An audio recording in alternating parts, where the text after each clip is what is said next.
Entonces, para poder postular un trabajo, presentamos lo que sabemos hacer. Esencialmente, fundamentalmente, lo que sé hacer. ¿Cuáles son mis conocimientos? ¿Cuáles son mis estudios? ¿Cuáles son mis experiencias? ¿Cuáles son mis logros? ¿Qué sé hacer?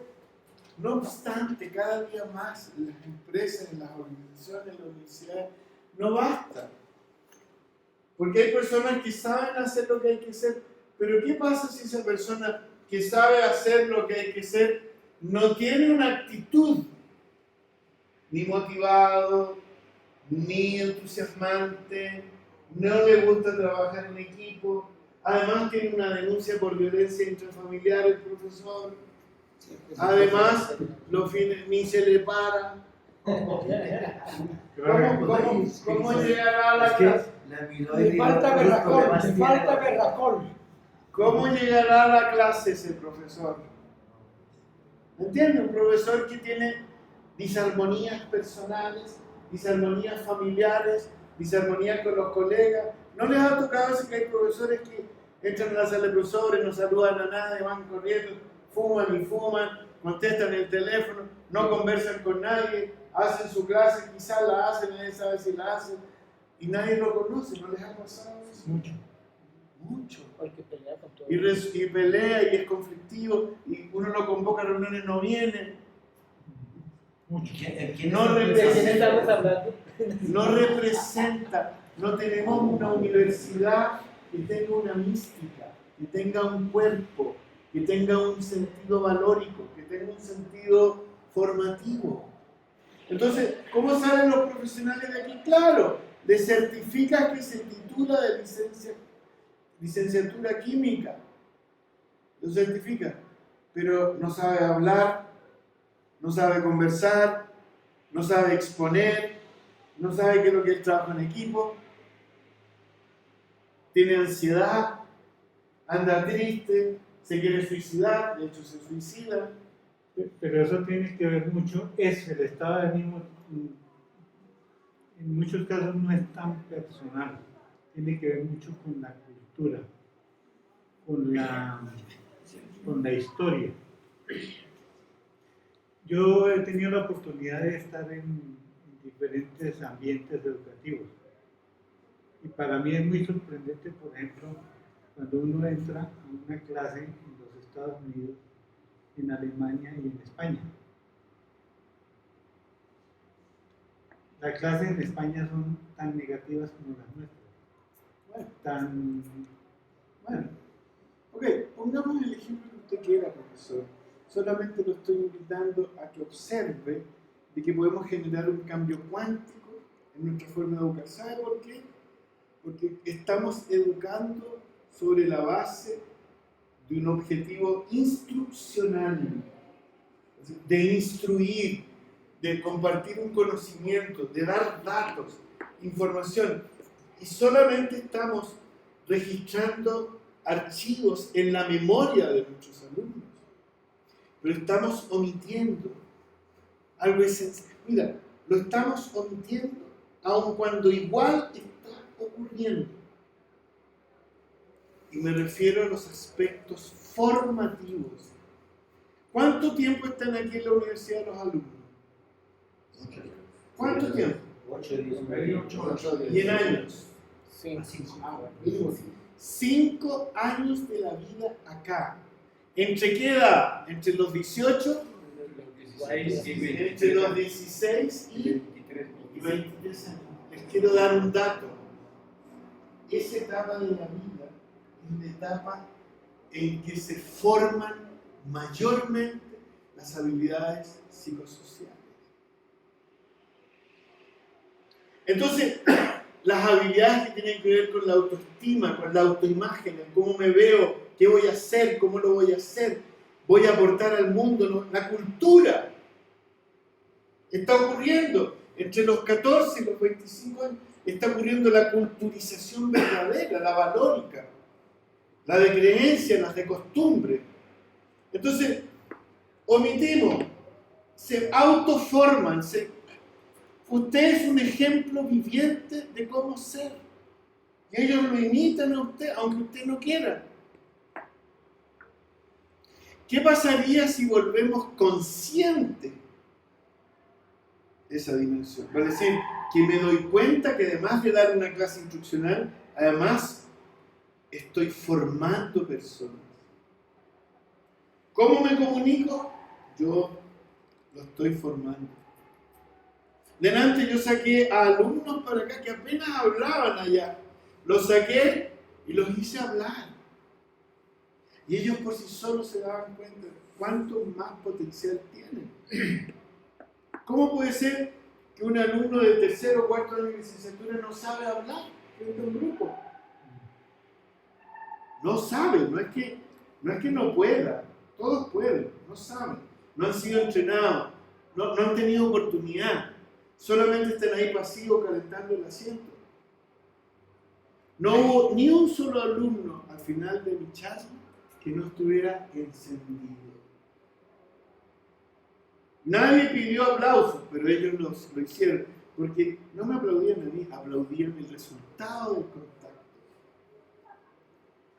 Por eso que cuando comencemos a darnos cuenta de que lo que queremos formar son personas que sepan hacer lo que hay que hacer en tanto química, pero que lo hagan con la actitud correcta de comunicación, de valoración. La paz está en este. ¿Cuánto se demora uno en enseñar química a un alumno? Cualquier química, cualquier tema de la química. ¿Cuáles son los temas suyos aquí en la química básica? En aprender la tabla periódica. Un semestre. Un semestre. Eso va bien. Ok. El curso lo doy en un semestre. Pero aprender los 118 elementos y sus características, ¿cuánto me demora en enseñar eso? O sea, digo, en el curso está establecido que en un semestre Ok. queda la tabla. ¿Cuánto me demora en enseñar la ecuación de segundo grado? 2 horas, una clase, Una 2 horas. clase. Una clase. ¿Cuánto me demoro en enseñarles los atributos de una célula? Yo no sé. No importa, lo sabes. Sí. ¿Cuánto nos demoramos? Una célula también Una clase. Excelente. Y en fin, toma horas, amigos, toma horas moverse de aquí hacia acá en el saber hacer. Nosotros hicimos mediciones cuánto se demora un hombre en aprender a armar y desarmar un motor en ingeniería, en escuelas tecnológicas. Se demora más o menos 180 horas. 180 horas entre clase y taller, entre desarmar y armar un motor. Eso demora. ¿Cuánto se demoran en enseñar a una persona soldadura especializada, de avanzada? Son horas, 45 horas, 50 horas. ¿Cuánto se demora usted en enseñar a una persona a comunicarse, a armonizarse, a manejar sus conflictos, a trabajar en equipo, a liderar? ¿Cuánto se demora? Todo el año. Entonces, la velocidad de aprendizaje instruccional es rápida, es vigorosa. La velocidad del aprendizaje formativo es existencial, mucho tiempo. Y en las universidades estamos mal gastando, mal invirtiendo el tiempo en circunstancias que tenemos la posibilidad de formar, en circunstancias que tenemos la posibilidad de hacer transformaciones. Hablamos de la paz, pero no practicamos la paz. Queremos tener paz, pero no sabemos cómo se hace. Se hace aquí. Parte conmigo. Yo me pongo en paz. La paz se establece primero ¿dónde? Dice él. Acá. ¿Dónde se establece la paz primero? El equilibrio entre el corazón y la razón. Y el Sentimiento y cuerpo también participa. Claro. Por eso dijo. Entonces, yo cabeza, digo, corazón. la correcta alimentación, Correcto. sanos sentimientos. Eso, por ejemplo, presenta la contradicción de quienes han hecho de la educación una especie de aparato. ¿De qué? Aparato, Aparato. listo, Ya. aparato. Entonces, un personaje aquí serio dijo, en Colombia no existe sistema educativo. Claro. No se puede hablar de sistema educativo, porque las políticas sobre educación no se ciñen sino a los niveles de escolarización. Sí. Listo. Entonces nosotros decimos, vea, para propiciar un estado de convivencia, de solidaridad, de tolerancia, etcétera, etcétera, necesitamos prepararnos. Y los escenarios donde un sujeto puede prepararse para eso es allá cuando inicia su proceso de socialización o de convivencia con otros. Exacto. Y por cuestiones estrictamente culturales en el buen sentido, con mayúscula, la familia cree que en la escuela van a formar al muchachito. Y en la escuela dicen, este muchachito no está en capacidades de, por lo tanto la familia tiene la culpa. Claro. Y no han llegado al punto clave que es, mire, familia y escuela tenemos la corresponsabilidad de formar a este chiquito, si es en la primaria, primero para que se instale como hombre y después como ciudadano. Exactamente. Y esa es una contradicción profunda, ¿Sí? y es un error tremendo, es un abismo. ¿Por qué? Porque actuamos como isleños, no como continente. La educación es un rol de la familia, de la escuela y de la universidad. Porque no se crea, el joven de 16 años todavía no está formado. Están aquí, yo los miro acá y todavía no saben hacer pipí. Se quedan mojados cuando hacen pipí. Entonces, entiéndame bien, el primer paso para una educación formativa es conmigo. ¿Cómo estás tú? Eso decimos, bien, pero puedes andar más o menos, a veces. ¿Sí? Hoy, pero a veces puedes andar mal. A veces el flaco anda mal. Ya tú el pie derecho Claro. y el izquierdo. Ah, y cuando tu señora dice, no te soporto, te dice, te dirá a veces. ¿Cómo quedas? Muy a menudo. Claro, se viene acá a dar clase y todo, y la llama a la señora al celular como a la 1 y no le contesta el celular. ¿Cómo se pone? Y después sigue el día y la llama como a las 3 y tampoco le contesta. ¿Cómo se pone? Y en medio de ese estado de ánimo, la Está clase. dando la clase. Bien. Entonces, el primer trabajo es con uno mismo. Y es por eso que tenemos que buscar, propender, facilitar un estado de armonía personal. Si yo evaluara, si me lo permitiera el maestro Delgado y el rector, que no sé cómo se llama el de acá, ¿cómo se llama? Carlos Javier Mosquera. ¿Carlos qué? Javier Mosquera. Carlos Javier Mosquera, que me gustaría verlo cara a cara. Sí, funge como Andé rector. jodiendo, creo yo. Y me dieran permiso para evaluar a los 42 docentes que hay acá, yo puedo construir un ranking desde el docente más armónico, más feliz, más en paz, hasta el docente que tiene menos armonía, menos. Y con ese ranking me juntaría con todos y yo les diría, mira, con ustedes hay que hacer un trabajo especial de desarrollo.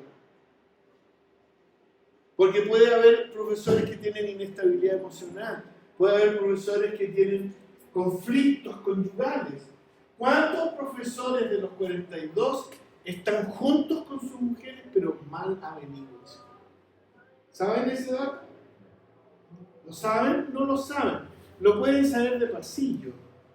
Pero en esta facultad les aseguro ante notario, ante escribano, que por lo menos el 5% de los profesores tienen problemas personales. Y es el número chico que es porque me refiero a problemas graves. El 12% tiene problemas también, no tan graves. O sea, ahí ya tengo un 17, un 18%. ¿Cuánto es el 18% de 42? O el 20, redondeamos. ¿Cuánto es? 8. Por lo menos 8 profesores de esta facultad, si me permitieran a mí trabajar con ustedes, hay que ayudarlos, hay que apoyarlos, hay que entrenarlos, hay que ofrecerles la posibilidad de un trabajo que los ayude a armonizarse, que los ayude a estar en paz. El 32%, que seguro que ustedes están entre eso, tienen problemas menores, un conflicto con el hijo, un problemita con la señora, que debe al banco. Ya estamos todos. Entonces, sabiendo, y los alumnos, chicos, ellos tienen los mismos porcentajes. Entonces, ¿qué pasa cuando viene un profesor que está separado y mal avenido? Es decir, está en los tribunales de familia porque lo están demandando por pensión alimenticia. Viene ese profesor y viene a esta clase, en la cual hay un 20% de alumnos que tienen problemas de armonía familiar. En su misma clase, él es un disarmónico familiar y tiene 18 alumnos disarmónicos y él está dando una clase. ¿Qué clase de dinámica creen ustedes que se da ahí? Inconscientemente. No digo que se revela eso ahí, no, pero está ocurriendo. Está ocurriendo. Entonces, ¿dónde comienza la educación para la paz? ¿Dónde comienza la educación formativa? En un viaje. Y no es un viaje hacia afuera, no es un viaje a Chile, no es un viaje a Alemania, no es un viaje a los bancos, no es un viaje al supermercado, no es un viaje a la montaña, no es un viaje a Manizales. Es un viaje hacia adentro. Es un viaje hacia mí mismo. Es un viaje conmigo. Es un viaje donde me aprieta el zapato a mí. ¿Cómo está mi motivación? O sea, ¿quién de ustedes hoy aquí está dedicado a lo que siempre soñó? Levante la mano. Yo.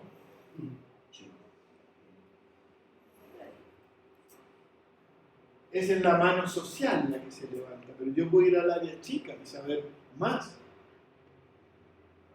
Porque esa es la motivación vocacional.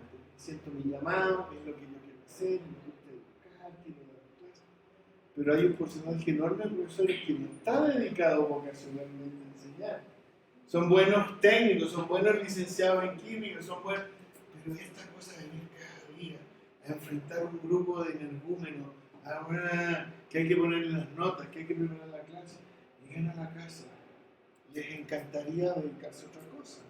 Tener una parcelita, un fondo, un predio y dedicarse a hacer chapatis o a hacer frijoles o tener un negocito productora de café para mandarlo al paraíso Chile, y ganarías 100 veces más y trabajarías 20 veces menos. Por eso que es bueno que hagamos esta reflexión. Tenemos una cultura que no nos acompaña para nada. La verdad que tenemos una cultura demasiado, lo que decía el profesor, muy patriarcal, el poder del patrimonio. Hay que tener, nos viene toda la cultura está hecha para el consumo, ¿no? Para el materialismo, para el consumismo.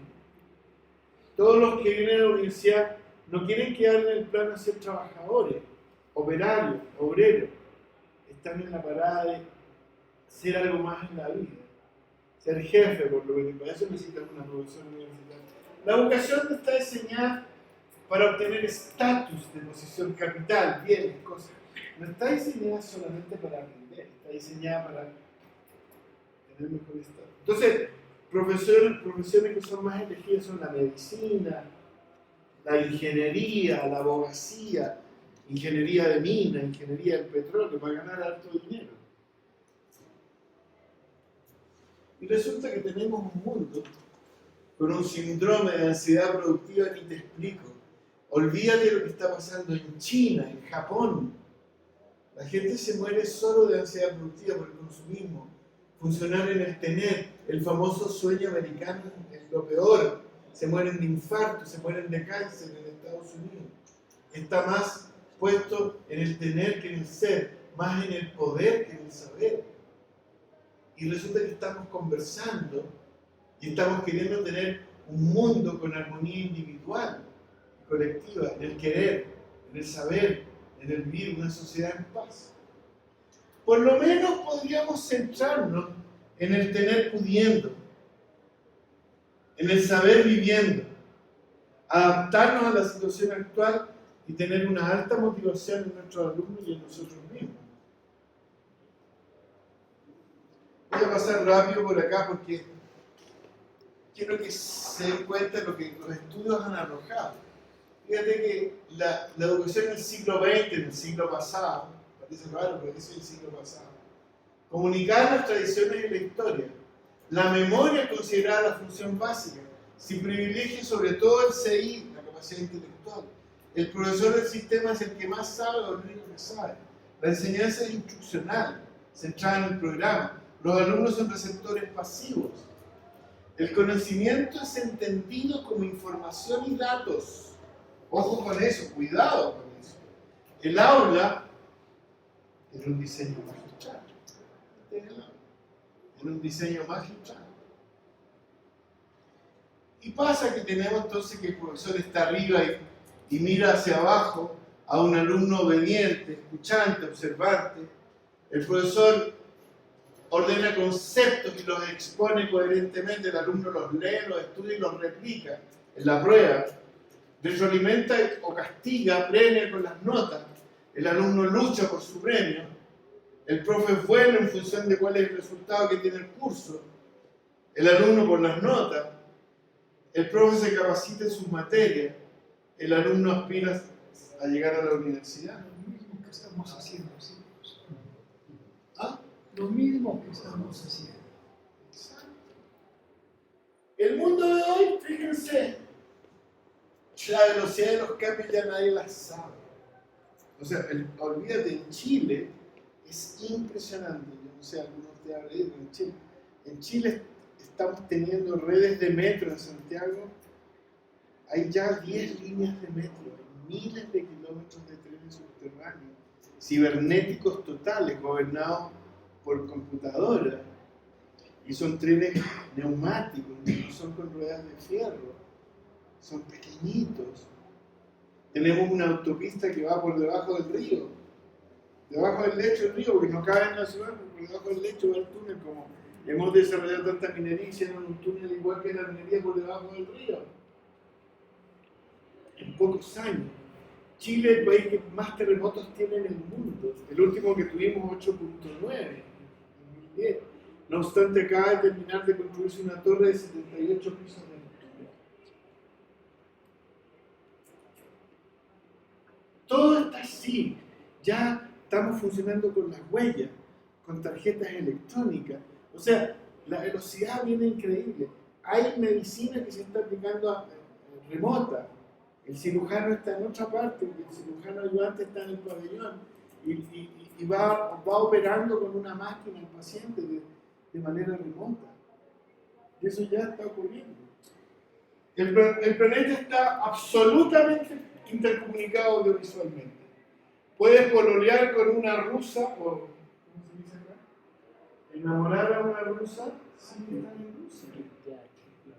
Y la mira y te puede bailar y hacer el chico que tú quieras en el piso. La página que usted llama. Y las colombianas exportan, Colombia exporta trasero. Uy, sí. Bueno, Exportan trasero. El trasero colombiano es conocido en el mundo entero y todos quieren un traserito colombiano. qué rico. Es rico. Café y trasero, ese es el principal producto de exportación. ¿Por qué? Porque estamos intercomunicados. Las crisis y los incidentes son muy frecuentes, se conocen en el acto. O sea, explota una bomba en Berlín, y al mismo tiempo que el que estaba a 10 metros, te informas tú también. Entonces, el poder está cada vez más concentrado en quienes tienen la información, no entre quienes tienen el dinero. Ojo. Bill Gates, Windows, Apple Macintosh, los laboratorios que tienen las fórmulas de los fármacos. Ahí está. No vale tanto el que sabe. Ojo con esto, amigos. Sino quién sabe qué hacer con lo que sabe. Ya la gente no se viene doctores, no sé qué. ¿Qué sabe hacer con eso? Eso es lo que importa. Doctor en química, sí, está bien. Pero ¿qué sabe hacer con su doctorado? ¿En qué aplicamos ese conocimiento? ¿Qué producimos? La conciencia individual se ha ido igualando con la conciencia colectiva, cada vez más. Lo que le pasa a uno le afecta al resto. Estamos comenzando a mirar con propiedad hacia el espacio sideral. ¿Sabían ustedes que estamos viajando a Marte de aquí a 6, 7 años más? ¿Y sabían ustedes que las tripulaciones ya están siendo entrenadas?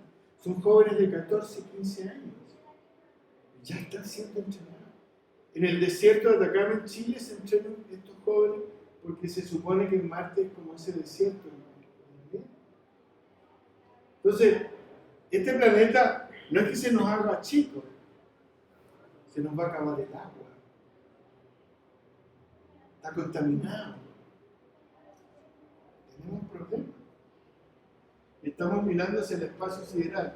Y estamos aprendiendo lo que decía el maestro querido acá, que el cuerpo y la mente son uno solo. Lo que le pasa a tu cuerpo, le pasa a tu mente. Si te pegas un tremendo martillazo en el dedo, ¿cómo te queda el ánimo?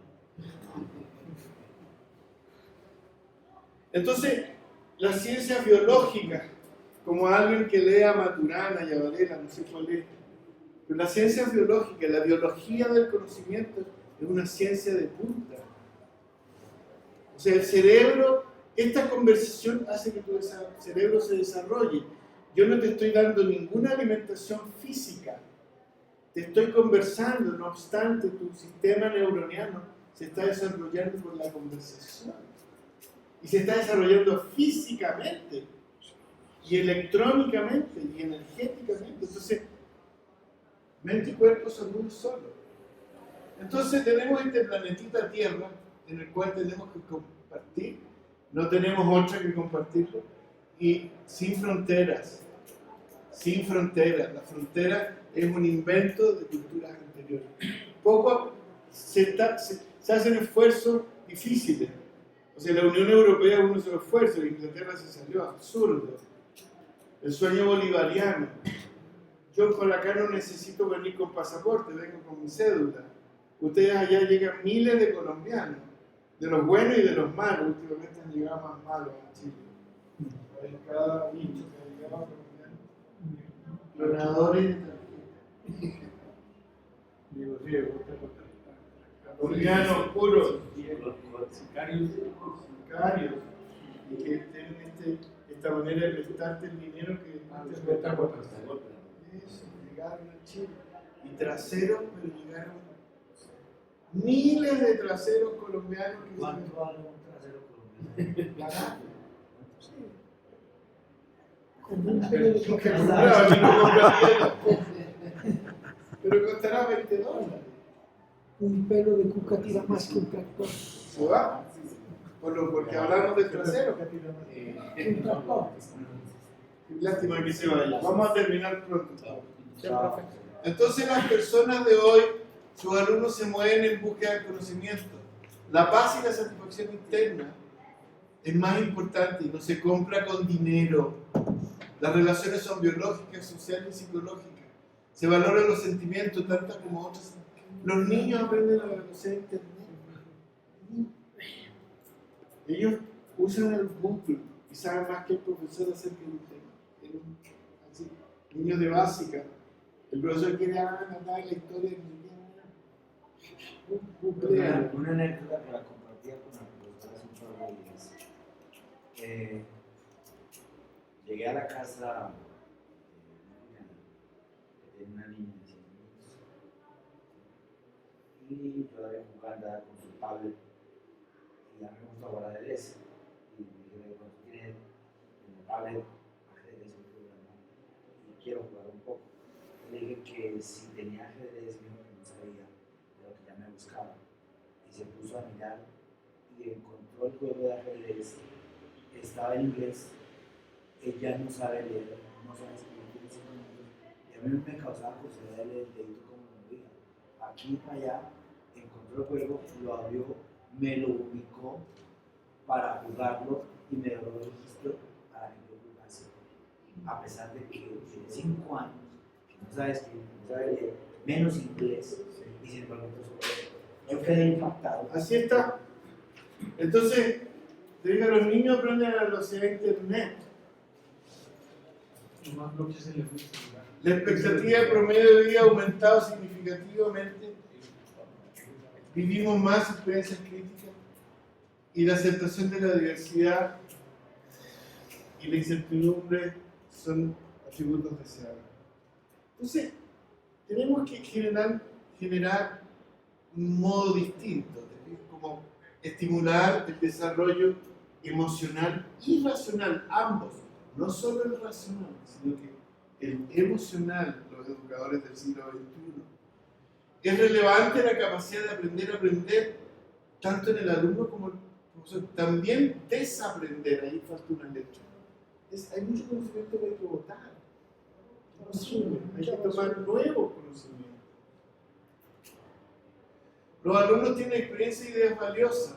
La memoria es una función más. Hay otras como la imaginación, la exploración, la síntesis, el planeamiento, la anticipación, la intuición. O sea, hay otras funciones que no estamos estimulando en nuestras clases. La imaginación es una muy importante.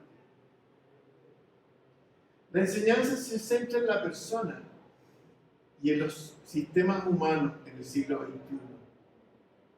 El profesor no es el único que sabe, es un facilitador. El alumno es proactivo y autopropulsado en el aprendizaje.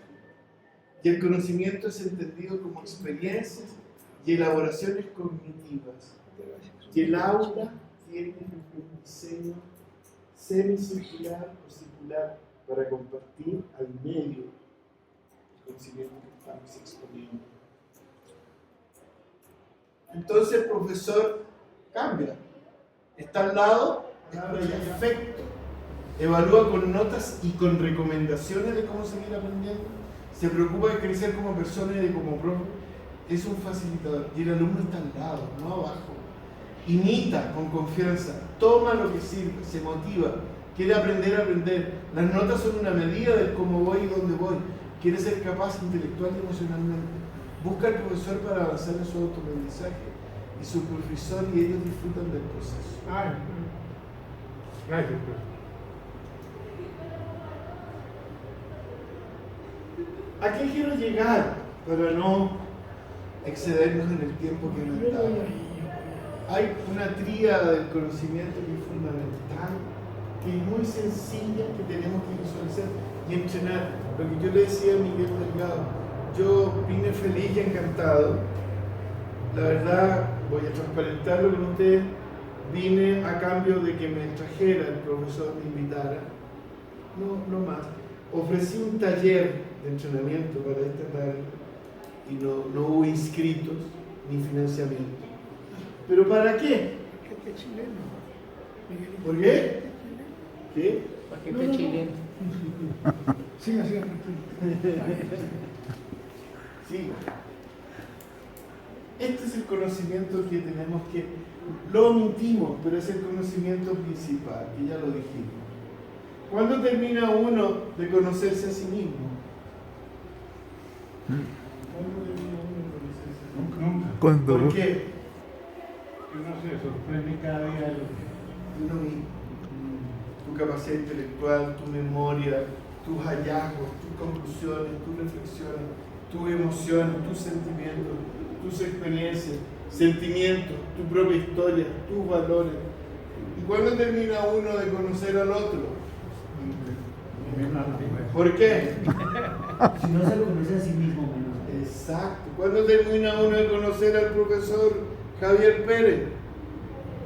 Es infinito Javier Pérez. Hombre muy complejo. Infinito. Este otro es otro infinito.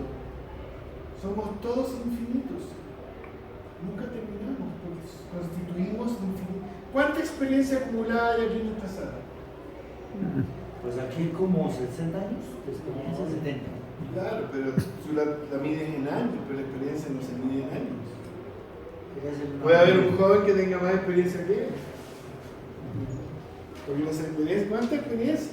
Entonces, conocer al otro. Y, por supuesto, hay un tema que convoca. Ahora nos convoca el tema de la educación y lo formativo. Pero la química, ¿cuándo termina uno de aprender química? Nunca. Porque el tema que convoca también tiene necesidades, objetivos. Entonces, esta es la tríada básica para la educación. Tú puedes conocer y dominar el tema, pero si no sabes conocerte a ti mismo, vas a fracasar.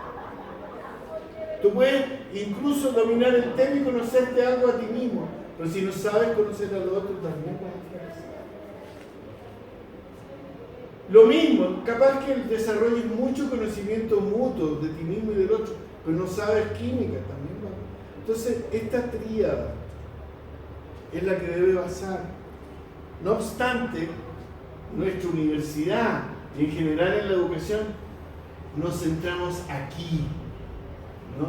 Y tenemos omisión absoluta de cómo facilitar el conocimiento de sí mismo y cómo el conocimiento del otro, fíjate, saber escuchar al otro, respetar al otro, saber coordinarse con el otro, trabajar en equipo. ¿Sabes que la carencia que existe de conocimiento del otro es fatal? La gente no sabe trabajar en equipo. Y trabajar en equipo es dejar de trabajar para uno mismo y comenzar a trabajar para el resto. Ese es el trabajo en equipo. Pues bien, ahora salió una nueva tecnología que le llaman coaching. No sé si ha llegado acá. Hacer coaching, ¿ha llegado acá? Coach. Algo, sí. Los gerentes saben su tema industrial, pero no saben ser líderes. ¿Qué porcentaje de los docentes de esta universidad y los directivos de esta universidad son líderes? 0.3%. Y eso es mucho. Nosotros evaluamos en Chile, en la minería, 3.000 jefes y menos del 1% son líderes. ¿Por qué? Porque el jefe es respetado, porque es jefe y porque sabe, pero muchas veces es temido y la peor de las veces es odiado. Muy pocos jefes son respetados y queridos, escuchados. Esos son los líderes, son poquitos. Y eso se puede hacer desarrollando el conocimiento del otro y de sí mismo. Así que nuestra educación está más que nada aquí arriba, en las condiciones, los procesos, las máquinas, los diseños, la química. La verdad es que la mayor parte de la educación está ocurriendo aquí abajo. Y el núcleo, el corazón, la esencia de esto que llamamos paz está dentro de nosotros. Está justamente bajo las aguas de lo que abordamos cotidianamente. Para hacer la paz tenemos que pacificarnos a nosotros mismos a través de nuestra armonía personal, familiar y laboral. Tiene que ver con nuestras necesidades, motivaciones y expectativas. Tiene que ver con nuestros sentimientos, emociones y afectos. Tiene que ver con nuestro mundo interior. Tiene que ver con lo que estamos pensando. Tiene que ver con nuestras creencias. O sea, todo el mundo interno, enorme, infinito. Pero eso se puede comenzar a hacer aquí, ahora. Así que yo diría que lo esencial es generar un cambio personal y educacional a través de un espacio de reflexión como este que estamos compartiendo aquí ahora. Es posible. Nosotros hemos comenzado a hacer esto y hemos visto algunos resultados notables. Tenemos un programa de armonización personal para trabajadores forestales y en el año 2006 teníamos alrededor de 38 fallecidos al año en faenas forestales por accidentes. Hoy, hace 4 años que nadie fallece. Son indicadores muy concretos. Tenemos que entre el 18 y el 15% de la rentabilidad de un negocio cualquiera, una industria de la construcción, un laboratorio químico, el 18% de la rentabilidad de ese negocio se van en fallas humanas, en errores que cometemos las personas. Hemos hecho estos programas y hemos bajado las fallas humanas y hemos aumentado la rentabilidad de esos negocios por pura armonía personal. O sea, en definitiva, personas felices producen más y mejor. Alumnos felices aprenden más y mejor. Profesores felices enseñan más y mejor. Y la felicidad es un efecto de la paz interna. Así que yo los invito a ir a la raíz. Todo lo que vemos cotidianamente en nuestra facultad son conductas y acciones, pero esas son las hojas. Cada conducta y cada acción está conectada a una rama, que son las actitudes, los modos personales de profesores y alumnos. Y cada actitud y modo personal está en el tronco, conectada al tronco de las motivaciones, de las verdaderas objetivos internos, lo que los mueve a ustedes y a los alumnos. Y todas las motivaciones están conectadas con las grandes raíces de las necesidades. Necesidades de seguridad, necesidades de autoestima, necesidades de vivienda, necesidades económicas, necesidades de actualizarse y ser felices. Y bajo todo eso está el ADN de la cultura. El tener una sociedad en paz, una sociedad en armonía, en acuerdos. Así que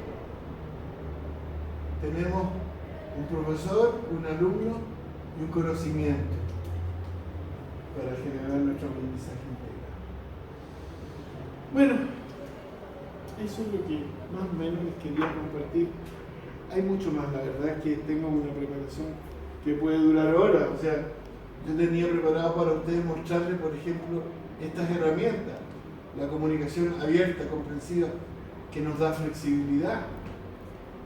Por supuesto, en un taller de trabajo interno podemos mejorar la armonización personal de los docentes, la armonización familiar. No sé si han medido el clima laboral aquí en la universidad. Ya firmó. ¿Han medido cómo está el ambiente laboral? Ese es un factor que se puede medir. No han hecho nadie lo conoce. En fin, nadie es igual a nadie, es el primer principio que tenemos que tener en educación. Ningún alumno es igual a otro. Así que cada individuo es único. Hay que reconocer las diferencias. Y cada alumno va variando y va cambiando por sí mismo durante el día, durante la semana. Y finalmente, basándonos en el iceberg, el principio de la profundidad. Así que hay mucho que pensar, que revisar, que analizar, que resolver, que hacer. Yo personalmente me muevo desde lo personal. Los invito a tomar alguna iniciativa, inviten a los colegas. Yo no sé si yo voy a tener la oportunidad de venir, ojalá que sí. Yo los invito a hacer un taller. Un taller de armonización personal puede durar 15 horas.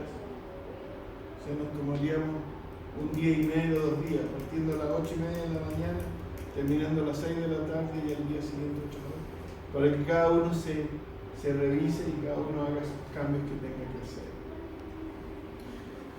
¿Ok? Muchas gracias. Un comentario. Privilegio estar contigo. Un comentario sencillito. Muchas gracias. Hay una necesidad, y la necesidad es que hay que construir al hombre planetario y al ciudadano del mundo, con esa literatura de los grandes franceses.